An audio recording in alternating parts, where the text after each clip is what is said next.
in Hong Kong that Hong Kong did well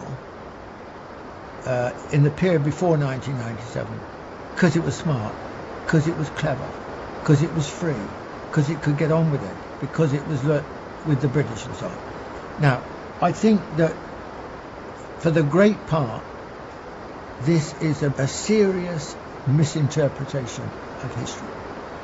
Hong Kong did well between the late 1970s and the handover in 1997 because it got lucky.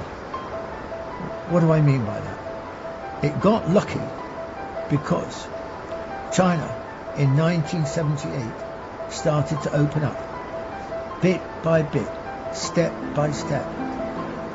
It didn't open up fully until after the WTO agreement in 2001. So while it was still opening up in a piecemeal fashion, Hong Kong could take on some of the functions that otherwise China would have done. It would have like the front office in some senses for China. And so Hong Kong was the beneficiary of being able to do these things. One of these things, of course, was that if you were a Western firm, a European firm, an American firm, a Japanese firm, a Korean firm, and you wanted to access the Chinese market, the easiest stopping point initially was to do it from Hong Kong. So it wasn't that they were very smart, it was that they got lucky. They got lucky not because of the British, they got lucky because of China and the role that China was performing. Now, of course, after WTO, then China increasingly, I mean, if you wanted to open up in the Chinese market, why would you go to Hong Kong? It became irrelevant. If you want to open up in the Chinese market, go to Shanghai, or go to Beijing, or go to Guangzhou, or go to Shenzhen, wherever you wanted to go. But you wouldn't, by and large, choose to stay in Hong Kong. So the raison d'etre, the cause of Hong Kong's relative success in that period, disappeared.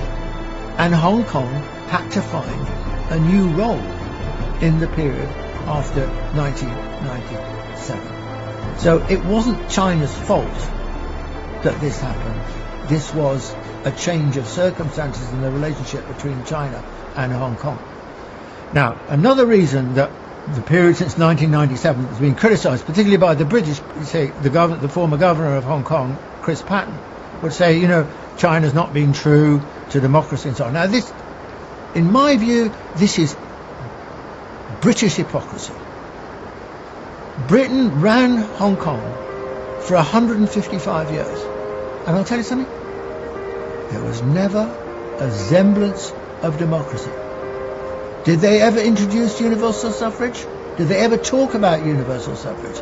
Not a word of it until after the handover agreement, and then with Chinese rule looming, then it became essential that Hong Kong was democratic in a Western style fashion. This was hypocrisy.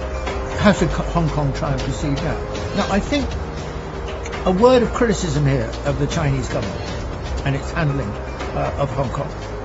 I think that one country, two systems, which was a brilliant solution to the problem of Hong Kong, a civilization state solution to the problem. A nation state would never think of those terms in those terms.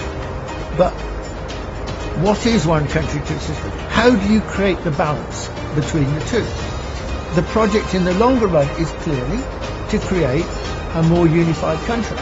It's not to just keep the two places entirely separate. And I think one of the difficulties that China has had is that initially its reaction to the handover, remember this is 1997, this is China just turning outwards into the world.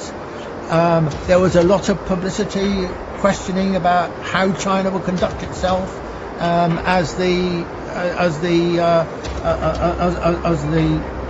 force behind Hong Kong and so on. And so I think that China's natural instinct in that period, an understandable instinct, was to emphasize two systems. I mean, I remember when I lived in Hong Kong for 2.5 years, soon after the handover, and I remember being surprised that the only evidence, virtually, of any Chinese presence, visible presence in Hong Kong, was one Chinese flag flying over one of the buildings near the harbour. There was just no evidence. Essentially, there was not much change. It just carried on in the old form. And there were two big problems with this. One, the governance of Hong Kong is a colonial governance. It's set up in a colonial manner. It's a kind of executive. There's no political leadership. There's no political sense of direction set by a colonial administration, because that's not the job of a colonial administration. That would have been done back in London in those days. But basically the form of government has stayed more or less the same as it was previously. And the second problem is about the economy. Now, contrary to the way in which the British have historically liked to talk about Hong Kong as this dynamic, competitive economy, by and large, that is just rubbish. Hong Kong is a typical colonial economy. It is not a competitive economy. It's a monopolistic economy. It basically preferred or empowered the tycoons to run Hong Kong, to divide up the spoils between themselves, above all in the field of property where most of the money was made. So this is an oligopolistic and monopolistic economy. That had to be changed. That has to be changed. But unfortunately, not nearly enough change has taken place. So my criticism of the Chinese government, it needs to break the situation in Hong Kong, to allow Hong Kong to go forward. It needs to change those two situations, to have a different sort of administration and to have a different kind of economy, which is more open. Now, let me finish by saying, compare the fortunes of Hong Kong with Shenzhen.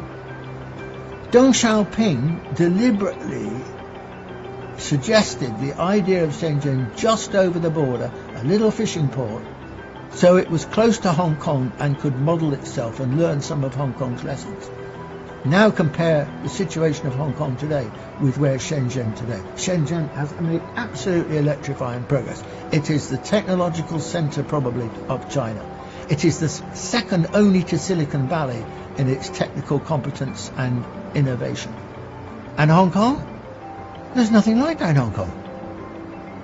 Hong Kong has made zero, they talked about it, but it made zero progress in this direction. I think that the Hong Kong people should press the Chinese government for more rapid integration in China's own plans. So that Hong Kong, rather than just thinking of itself as apart from China, it needs to think of itself more in terms of being part of China. You know, the mentality of the people is we're different, we're not Chinese. Well, of course, for 155 years, they never learned anything about China. They speak Cantonese, sure, but they didn't know anything really about China. They were ignorant about the North. Their lines of vision were all westwards to Britain or the West or the United States later or Canada, etc., and never north to China.